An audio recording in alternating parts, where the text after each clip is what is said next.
This is James Corbett of CorbettReport.com, and today I come here with a message for you. You the environmentalists, you the activists, you the campaigners, you who have watched with a growing sense of unease the ways in which this world has been ravaged in the pursuit of the almighty dollar.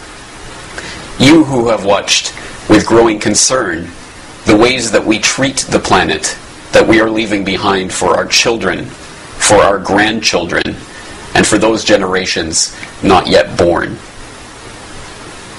This is a message not of divisiveness, but one of cooperation and unity. This is a message of hope and empowerment, but it requires us to take a look at a hard and uncomfortable truth. Your movement has been usurped by the very same financial interests you thought you were fighting against.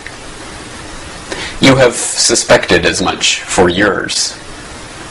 You watched with hope and excitement as your cause, your movement, your message began to spread, as it was taken up by the media and given attention, as conferences were organized, and as the ideas you had struggled so long and hard to be heard were talked about nationally, then internationally.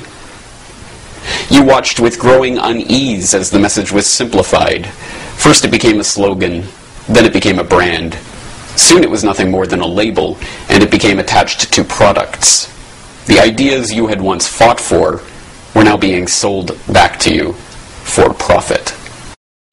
You watched with growing unease as the message became parroted, not argued, worn like a fashion, rather than something that came from the conviction of understanding. You disagreed when the slogans and then the science was dumbed down, when carbon dioxide became the focus and CO2 was taken up as a political cause. Soon it was the only cause. You knew that Al Gore was not a scientist, that his evidence was factually incorrect, that the movement was being taken over by a cause that was not your own, one that relied on beliefs you did not share to propose a solution you did not want. It began to reach a breaking point when you saw that the solution being proposed was not a solution at all, when they began to propose new taxes and new markets that would only serve to line their own pockets. You knew something was wrong when you saw them argue for a cap-and-trade scheme proposed by Ken Lay, when you saw Goldman Sachs position itself to ride the carbon trading bubble, when the whole thrust of the movement became ways to make money, or spend money, or raise money from this panic. Your movement had been hijacked. The realization came the first time you read the Club of Rome's 1991 book, The First Global Revolution, which says, "In searching for a common enemy against whom we can unite, we came up with the idea that pollution, the threat of global warming, water shortages, famine, and the like would fit the bill. In their totality and their interactions, these phenomena do constitute a common threat which must be confronted by everyone together. But in designating these dangers as the enemy, we fall into the trap which we have already warned readers about, namely mistaking symptoms for causes. All these dangers are caused by human intervention in natural processes, and it is only through changed attitudes and behavior that they can be overcome. The real enemy, then, is humanity itself." And when you looked at the Club of Rome's elite member roster, and when you learned about eugenics and the Rockefeller ties to the Kaiser Wilhelm Institute, and the practice of crypto-eugenics and the rise of the overpopulation fear-mongering and the call by elitist after elitist after elitist to cull the world population. Still, you wanted to believe that there was some basis of truth, something real and valuable in the single-minded obsession of the hijacked environmental movement with man-made global warming. Now, in November 2009, the last traces of doubt have been removed. Last week, an insider leaked internal documents and emails from the Climate Research Unit of East Anglia University and exposed the lies, manipulation, and fraud behind the studies that supposedly show 0.6 degrees Celsius of warming over the last 130 years, and the hockey stick graph that supposedly shows unprecedented warming in our times, and the alarmist warning of impending climate disaster. We now know that they wrote programming notes in their own source code of their own climate models, admitting that results were being manually adjusted. We now know that values were being adjusted to conform to scientists' wishes, not reality. We now know that the peer review process itself was being perverted to exclude those scientists whose work criticized their findings.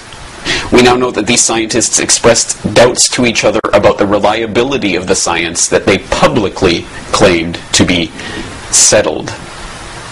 We now know, in short, that they were lying. It is unknown as yet what the fallout from all of this will be, but it is evident that the fallout will be substantial. With this crisis, however, comes an opportunity to recapture the movement that the financiers have stolen from the people.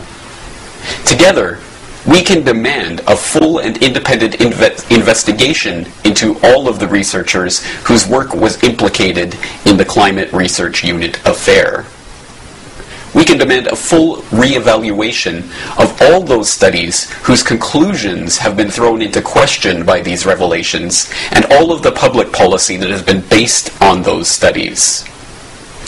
We can establish new standards of transparency for scientists whose work is taxpayer-funded and/or whose work affects public policy, so that everyone has full and equal access to the data used to calculate results, and all of the source code used in all of the programs used to model that data. In other words, we can reaffirm that no cause is worth supporting that requires deception for its propagation. Even more importantly, we can take back the environmental movement.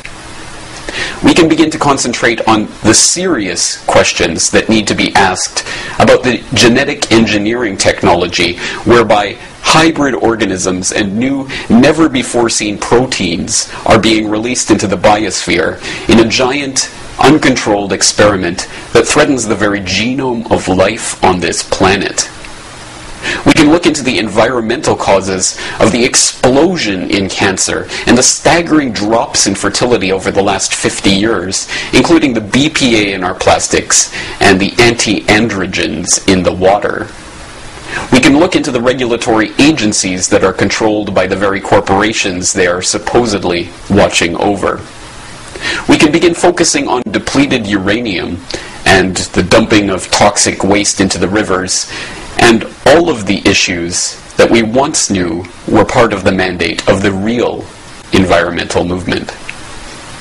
Or we can, as some have, descend into petty partisan politics. We can decide that lies are okay if they support our side. We can defend the reprehensible actions of the CRU researchers and rally around the green flag that has long since been captured by the enemy. It's a simple decision to make, but one that we must make quickly before the argument can be spun away and environmentalism can return to business as usual. We are at a crossroads of history, and make no mistake, history will be the final judge of our actions. So I leave you today with a simple question. Which side of history do you want to be on? For the Corbett Report, this is James Corbett in Western Japan.